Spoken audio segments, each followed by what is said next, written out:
سيدنا مولانا मुझे कुछ मिले या ना मिले मुहम्मद मिले यानी वह शय जिसे अल्लाह मिले अल्लाहुम्मा सय्यिदीना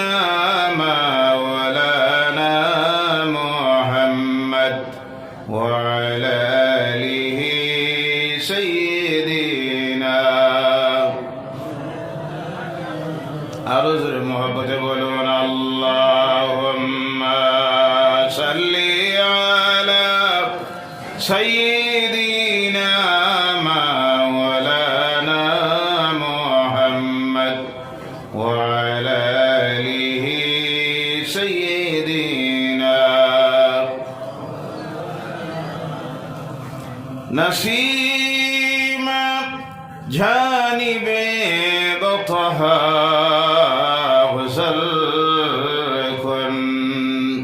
ذحوالا محمد را خبركن اللهم صل على سيدنا مولانا محمد وعلى آله سيدنا مولانا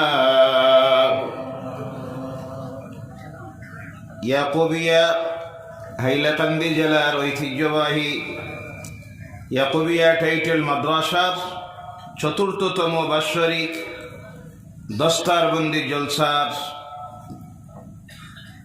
আজকের এই মাহফিলের সম্মানিত সভাপতি বিশিষ্ট আলিমুদ্দিন শাইখুল হাদিস উস্তাজুল উলামা আলহাজ আল্লামা মুফতি আনোয়ার হোসেন সাহেব তৎসঙ্গে মঞ্চে উপবিষ্ট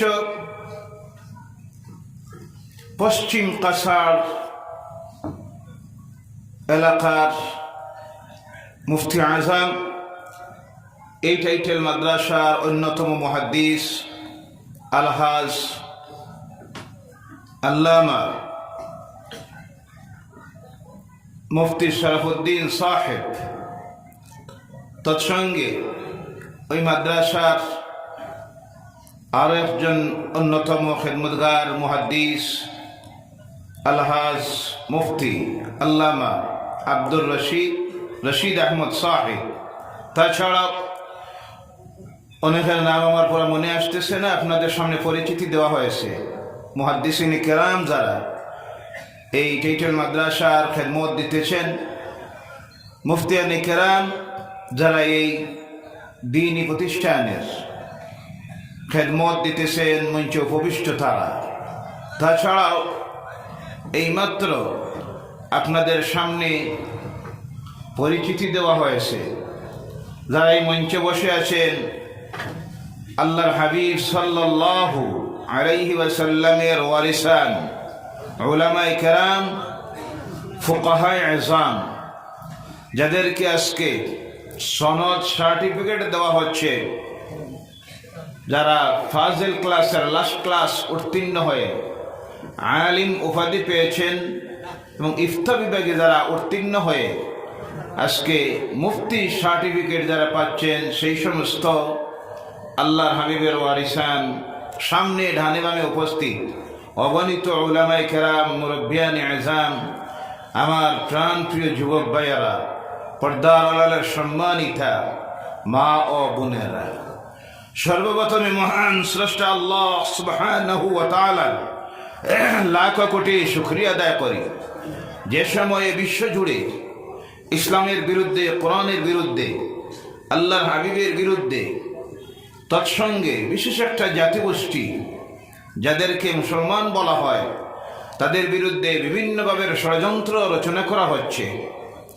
চতুর্মুখী ষড়যন্ত্র যখন চলছে বিশ্বজুড়ে, ইসলামকে মিটাইয়ে দেওয়ার জন্য, কোরআনকে বন্ধ করার জন্য, মুসলমান নামের একটা জাতিকে পৃথিবীর থেকে মিটাইয়ে দেওয়ার জন্য সেই সময়ে এই পরিস্থিতিতে, পরিবেশে আল্লাহর কালাম কোরআনুল কারীমের খেদমত দিয়ে, হাদিসের খেদমত দিয়ে ইয়াকুবিয়া টাইটেল মাদ্রাসা আজকে 32 জন, 28 জন আলিম এবং মুফতি উত্তীর্ণ হয়ে বাইর হয়েছেন আল্লাহ হাবিবের ওয়ারিস হয়ে আল্লাহর দ্বীনের, কোরআনের, হাদিসের খেদমত দেওয়ার জন্য।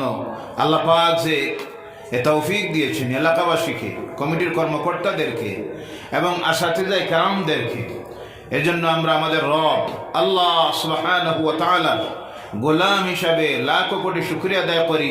সকলে উচ্চ কণ্ঠে বলুন আলহামদুলিল্লাহ। রব্বানা লাকাল হামদ হামদান কাসীরান তাইয়িবান মুবারাকান ফীহি।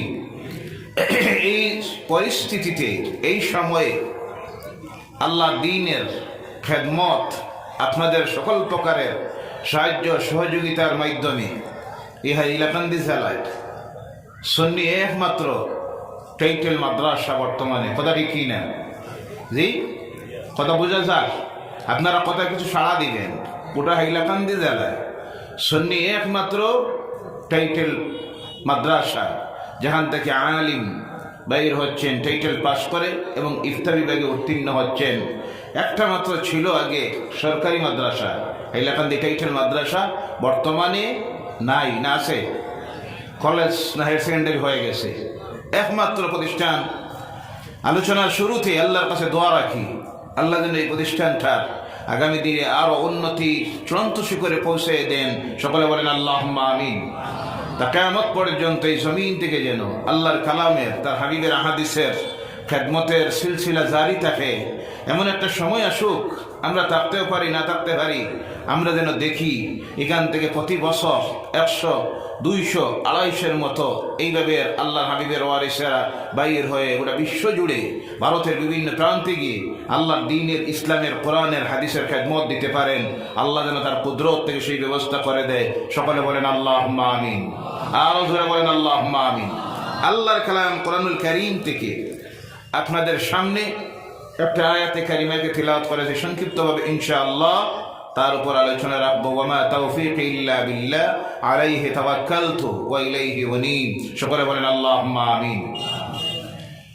পৃথিবীর সর্বকালে পৃথিবীর মানুষ যখন গুনার দিকে, পাপাচারের দিকে, গুমরাহির দিকে, সিরাতে মুস্তাকিম থেকে পথভ্রষ্ট হয়ে গুমরাহির রাস্তায় গিয়েছে, পৃথিবীর ইতিহাসকে আমরা পর্যালোচনা করলে দেখি সবসময় এই অবস্থা যখন পৃথিবীতে তৈরি হয়েছে, আল্লাহর পক্ষ থেকে পৃথিবীর মানুষকে হেদায়েতের রাস্তায় আনার জন্য আল্লাহ এক একজন নবী এবং রসুল প্রেরণ করেছিলেন। বলুন সুবহানাল্লাহ। আদম আলাইহিস সালাম থেকে শুরু করে এই সিলসিলা পৃথিবীতে চলে এসেছে একজনের পর একজন। এইভাবে আস্তে আস্তে গিয়ে 1,24,000, কতজন? 1,24,000, কথা বলবেন কতজন? 1,24,000, মতান্তরে 2,24,000-এর মতো আম্বিয়া আলাইহিস সালাম আল্লাহ পাক এই জমিনের মধ্যে প্রেরণ করেছিলেন। বলুন সুবহানাল্লাহ। সর্বশেষ আল্লাহর পক্ষ থেকে যাকে বিশ্ব মানুষের জন্য প্রেরণ করা হয়েছিল তিনি হলেন আপনার আমার নবী, আখিরি জামানার নবী, নূরের নবী মুহাম্মদুর রাসূলুল্লাহ সাল্লাল্লাহু আলাইহি ওয়াসাল্লাম। বলেন সুবহানাল্লাহ। প্রশ্ন আসতে পারে, একজনের পর আর একজন নবী, পৃথিবীর মানুষ যখন গুনাহের রাস্তায় গেছে, আল্লাহর নাফরমানিতে নিমজ্জিত হয়ে গেছে, শিরকিয়তে, কুফরিয়তের দিকে যখন গিয়েছে, তখন আল্লাহ তাদের হেদায়েতের জন্য দিলেন এক একজন নবী, এক একজন রাসূল, এবং আল্লাহর পক্ষ থেকে কিতাব দেওয়া হলো 60টা। কয়টা? 60টা। তাওরীত, জাবুর, ইনজিল, সর্বশেষ যে কিতাব আসলো সেটা হলো আমরা যে কিতাবের অনুসারী হয়েছি, আমাদের ধর্মগ্রন্থ আল্লাহর কালাম কোরআনুল কারীম। জোরে বলেন সুবহানাল্লাহ। তো দেখা যায় যখনই পৃথিবীতে মানুষ গুমরাহির দিকে গেছে, আল্লাহর নাফরমানির দিকে, তখন আল্লাহ একজন নবী দিয়েছেন। সর্বশেষ থেকে দিলেন, তিনি হলেন মুহাম্মদ রাসূলুল্লাহ সাল্লাল্লাহু আলাইহি সাল্লাম। এখন প্রশ্ন আসতে পারে, এখন কি পৃথিবীর মানুষ সব ফেরেশতা হয়ে গেছে, না আল্লাহর নাফরমানি আছে? জি, কথা বুঝুন না আপনারা, না বুঝতে? বর্তমান পৃথিবীতে আল্লাহর নাফরমানি আছে না নাই? গুনাহের কাজ আছে না নাই? গুনার কাজ বাড়তেছে না কমতেছে? বাড়তেছে। তাহলে তো এখনো নবী হওয়ার দরকার আছে না নাই? জি, দরকার আছে না নাই? আছে। তাহলে আমরা সবে মিলে যদি দাবি জানাই আল্লাহর কাছে, দোয়া করে মুনাজাত করে যে আল্লাহ, পৃথিবীর বর্তমান যে অবস্থা, তুমি আরেকজন নবী দেও, আল্লাহ নবী দিবেন। জি, পৃথিবীর মানুষ তো নাফরমানির দিকে যাচ্ছে, হেদায়েতের প্রয়োজন, তাদেরকে সিরাতুল মুস্তাকিমের রাস্তায় আনার প্রয়োজন। আল্লাহর কাছে যদি প্রশ্ন করা হয়, রব্বুল আলামিন তুমি আরেকজন নবী দেও, আল্লাহ রব্বুল আলামিন সঙ্গে সঙ্গে সেই জবাব দুনিয়ার মানুষকে জানাইয়া দেন, মা কানা মুহাম্মাদুন আবা আহাদিম মির রিজালিকুম ওয়ালাকিন রাসূলুল্লাহি ওয়া খাতামান নাবিয়্যিন। জোরে বলো আল্লাহু আকবার। আল্লাহ জানাইয়া দেন, মুহাম্মদ সাল্লাল্লাহু আলাইহি সাল্লাম দুনিয়ার কোন পুরুষের পিতা নন, তিনি হলেন আল্লাহর নবী। আর কোন নবী? খাতামান নাবিয়্যিন, সমস্ত নবীদের মধ্যে তিনি হলেন সর্বশেষ নবী। বলে সুবহানাল্লাহ। আল্লাহ রাসূল বলছেন, আনা খাতামান নাবিয়্যিন লা নাবিয়্যা বা'দি, আমি নবীদের মধ্যে হলাম সর্বশেষ নবী, আমার পরে আর কোন নবী আসবে না। নবী আসা শেষ, নবী আর আসবেন না। আল্লাহর কালাম কোরআনুল কারীমের আগে দেখা গেল আল্লাহ অগণিত ধর্মগ্রন্থ দিলেন, বড় কিতাব দিলেন তিনটা, ছোট অগণিত কিতাবগুলি দিলেন যেগুলিকে কোরআনের পরিভাষায় বলা হয় সহিফা। কি বলা হয়? সহিফা। বড় যেগুলি তিনটা, তাকে বলা হয় কোরআনের ভাষায় কিতাব। এখন দিলেন আল্লাহ কোরআন। প্রশ্ন আসতে পারে, আর কি কোনো ধর্মগ্রন্থের এই দুনিয়ায় দেওয়ার প্রয়োজন নাই? আল্লাহকে যদি সেই প্রশ্ন করা হয়, আল্লাহ পাক এক নবীর পরে আর এক নবী দিলেন, তার উত্তর হলো আগে দিলেন, এখন কেন দিবেন না? আগে দিলেন তার কারণ হলো কোন নবীর হাত ধরে আল্লাহর দ্বীন কমপ্লিট হয় নাই, পরিপূর্ণ হয় নাই। পৃথিবীর মানুষের জন্য যা কিছু পাওয়ার প্রয়োজন সব আল্লাহ কোন নবীর হাত ধরে এই জমিনের মধ্যে দেন নাই। ইসলাম পরিপূর্ণ হয় নাই, এর জন্য একজনের পর আর একজন নবীকে আল্লাহ এই জমিনের মধ্যে দিয়েছেন, যার হাত ধরে আল্লাহর দ্বীন কমপ্লিট হয়ে গেছে। আল্লাহর দেওয়া নিয়ামতকে আল্লাহ কমপ্লিট করে দিয়েছেন। আল্লাহর দেওয়া দ্বীন ইসলামকে আল্লাহ বিশ্ব মানুষের জন্য ধর্ম হিসাবে মনোনীত করে দিয়েছেন। তিনি হলেন মুহাম্মদুর রাসূলুল্লাহ সাল্লাল্লাহু আলাইহি ওয়াসাল্লাম। এর কারণে 9 জিলহজের দিন আরাফাতের ময়দানে আমার নবী, নূরের নবী মুহাম্মদ রাসূলুল্লাহ সাল্লাল্লাহু আলাইহি সাল্লাম জীবনের সবচেয়ে দীর্ঘতম বক্তব্য যখন দিলেন, বক্তব্য যখন শেষ হয়েছে, আল্লাহ পাক তার কালাম কোরআনুল কারীমের সর্বশেষ আয়াত নাযিল করে দিলেন, বিসমিল্লাহির রহমানির রহিম। اليوم أكملت لكم دينكم وأتممت عليكم نعمتي ورضيت لكم الإسلام دينا. ولو الله أكبر. اليوم أكملت لكم دينكم. আজকের দিনে তোমাদের ধর্মকে পরিপূর্ণ করে দেওয়া হলো। বলো সুবহানাল্লাহ। ইসলাম পরিপূর্ণ হয়ে গেল।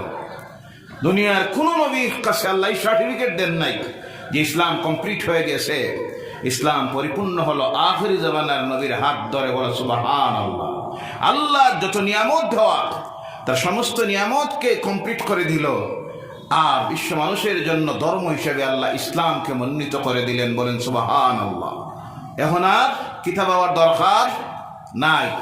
এখন প্রশ্ন আসতে পারে, কিতাবও আসবে না, নবীরাও আসবেন না, এই পৃথিবীর মানুষকে গুমরাহি থেকে হেদায়েতের রাস্তায় আনার দায়িত্ব নিবে কারা?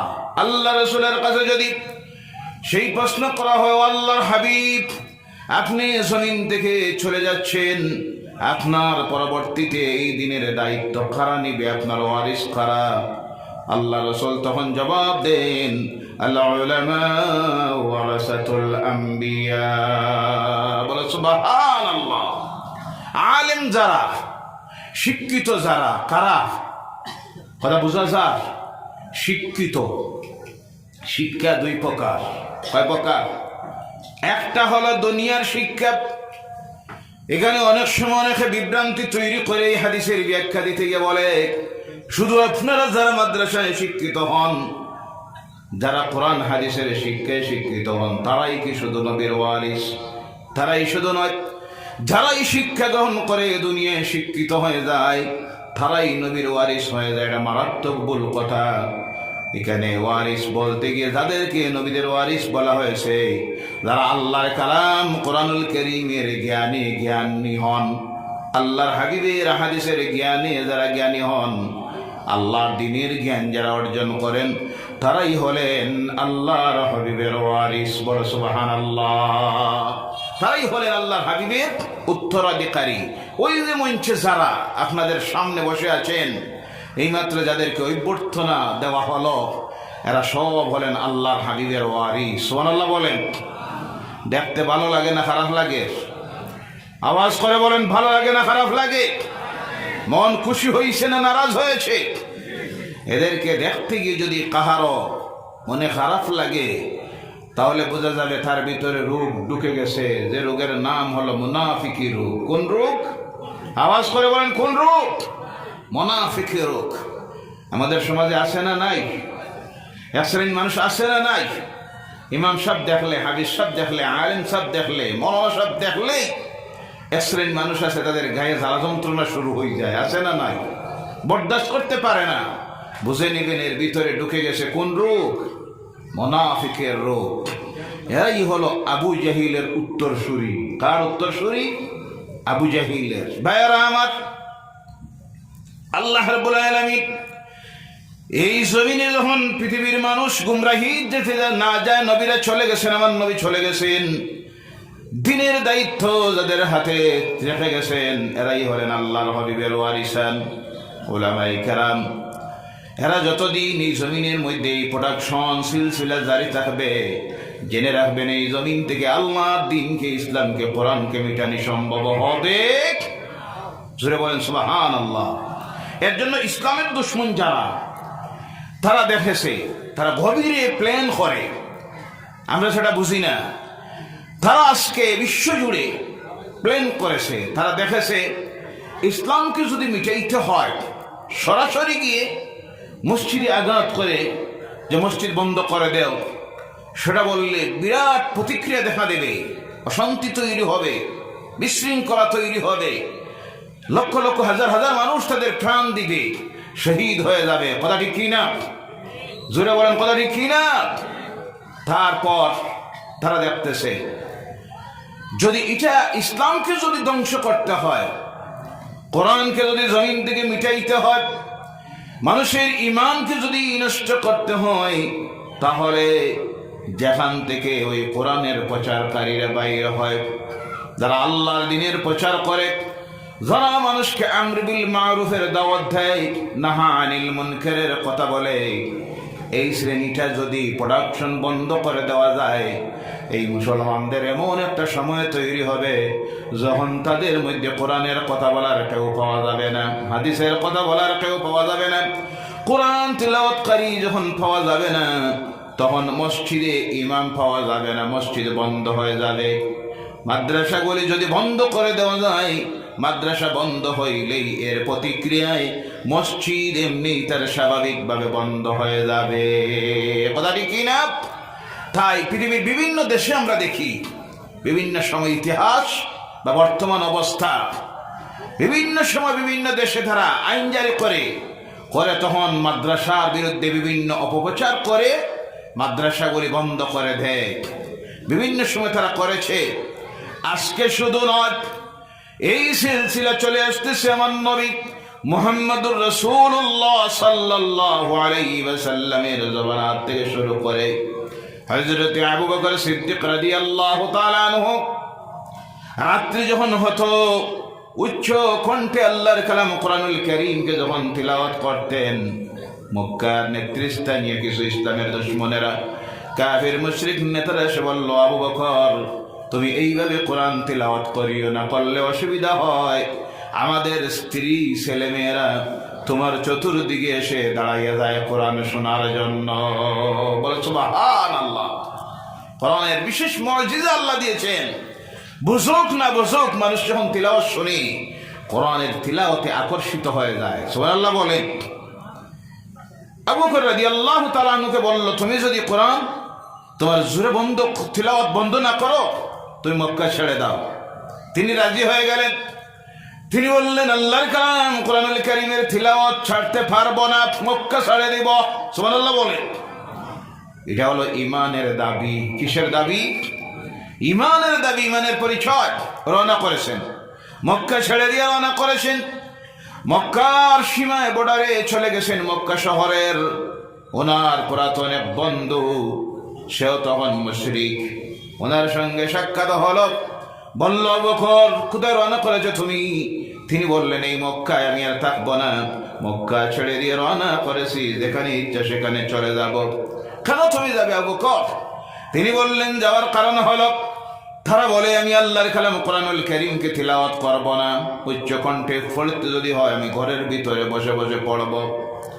তখন ওই যে বন্ধু যে পুরাতন যে এসে বললো, আমার সঙ্গে চলো, আমি তোমাকে আমান দিলাম। যে মক্কা আল্লাহর ঘরের কিনারায় দাঁড়াইয়ে বলল, তার যারা নেতৃস্থানীয় নেতারা মুশরিকিনদের কাফেরদের বলল, আমি আবু বকরকে আমান দিয়েছি, এর প্রতি কেউ কোনো কঠোর ব্যবহার করিও না, তার তিলাওয়াতে বাধা দিও না। তবে একটা কন্ডিশন, তারা বলল আবু বকর থাকতে পারেন, কিন্তু একটা কন্ডিশন, তিনি যেন উচ্চকণ্ঠে কোরআন তিলাওয়াত না করেন। আবু বকর রাদিয়াল্লাহু তাআলা আনহু কিছু সময়ের জন্য মেনে নিলেন, ঘরে গেছেন। রাত্রি যখন হয়েছে, আল্লাহর কালাম যখন তিলাওয়াত শুরু করেন, তিলাওয়াত করতে গিয়ে অনেক সময় উচ্চ কণ্ঠে তিলাওয়াতের আওয়াজ যখন শুরু হয়ে যায়, পাগলের মতো তাদের স্ত্রীরা, মহিলারা, ছেলে মেয়েরা আবু বকর রাদিয়াল্লাহু তাআলা আনহুর চতুর্দিকে এসে দাঁড়াইয়া যায়। সুবহানাল্লাহ। দলবদ্ধভাবে তারা আবার গেল, যে আমান দিয়েছিল তার কাছে গিয়ে বলল, তুমি তো আমান দিয়েছিলে, তোমার আবু বকর তো কন্ডিশন রক্ষা করেন নাই, তিনি তো রাত্রিতে উচ্চ কণ্ঠে কোরআন তিলাওয়াত করেন। সে আসলো, এসে বলল, বন্ধু আবু বকর, তোমার যে দায়িত্ব আমি নিয়েছিলাম, আমান দিয়েছিলাম, সেই আমানের দায়িত্ব আমি উঠাইয়া নিলাম। এখন যদি তোমার কোনো অসুবিধা হয়, আমি কিন্তু এর রিস্ক নিব না। আবু বকর রাদিয়াল্লাহু তাআলা বললেন, তোমার মতো এক মুশরিকের জিম্মাদারি দায়িত্বের আমার প্রয়োজন নাই, আমার হেফাজতের মালিক হলেন আল্লাহ। জোরে বলে সুবহানাল্লাহ। আবার তিনি তিলাওয়াত শুরু করেন, প্রতি রাত্রিতে উচ্চ কণ্ঠে তিলাওয়াত করেন। আমার বলার উদ্দেশ্য হলো, সর্বকালে ইতিহাস প্রমাণ করতেছে এইভাবে এর একটা গোষ্ঠী ছিল যারা আল্লাহর কালাম কোরআনুল কারীমের বিরোধিতা করত। আল্লাহ রসুলের জবানায় ছিল, পরবর্তী জবানায় ছিল। আজকে তারা গিয়ে দেখতেছে এই পৃথিবীতে ইসলামকে যদি মিটাইতে হয়, তাহলে ওই কোরআনের প্রচারকারী যারা, আল্লাহর হাবিবের ওয়ারিস যারা, সেই প্রোডাকশনটা যদি বন্ধ না করা যায়, এই জমিন থেকে আল্লাহর দিনকে মিটানি যাবে। এর জন্য তারা প্ল্যান করে, প্রথম আমাদের এই রাজ্যে প্রথম তারা হাত দিল সরকারি মাদ্রাসায়। কোন মাদ্রাসায়? কথা বলেন আপনারা একটু, কোন মাদ্রাসায়? সরকারি মাদ্রাসায়। অজুহাত বানাইল সরকারের টাকায় ধর্মীয় কোনো শিক্ষা দেওয়া হবে না। আগেও বলেছি, আজ আবার বলছি, আপনারা ইনসাফের সহিত জবাব দিবেন। সরকারি যে মাদ্রাসাগুলি ছিল, এইসব মাদ্রাসায় শুধু কোরআন আর হাদিস আর ফিকহ, আরবি উর্দু শুধু পড়ানি হইতো না। আসাম সরকারের সেবা কোর্সের মাধ্যমে যে কোর্স ছিল চা পড়ানি ওইথনি না না রে হইথনি না না হইতো অজুহাত বানানি হইল সরকারের টাকায় ধর্মীয় শিক্ষা দেওয়া যাবে না। যাই হোক, পরবর্তীতে দেখা গেল সেটা বন্ধ হয়ে গেল। আর সুপ্রিম কোর্টে মামলা চলতেছে। আমরা দোয়া রাখি আল্লাহ পাক যেন তার কুদরতের সাহায্য দিয়া সেই সমস্ত সরকারি মাদ্রাসাগুলিকে আগামী দিনে খোলার ব্যবস্থাটা করে দেয়। সকলে বলেন আল্লাহুম্মা আমিন। এবং সেই ব্যবস্থা করার জন্য আমাদেরও কিছু দায়িত্ব কর্তব্য আছে না নাই? জি, শুধু স্লোগান দিলে দোয়া করলে হবে না, কারণ এর বিরুদ্ধে পক্ষে বিরুদ্ধে আইন পাস হয় দুই জায়গায়। কয় জায়গায়? একটা হলো নিম্নকক্ষ, যেটাকে বলা হয় বিধানসভা। কোনটা? কথা বলেন, কোনটা? বিধানসভা। আর উচ্চকক্ষ যেটা বলা হয়, যেখানে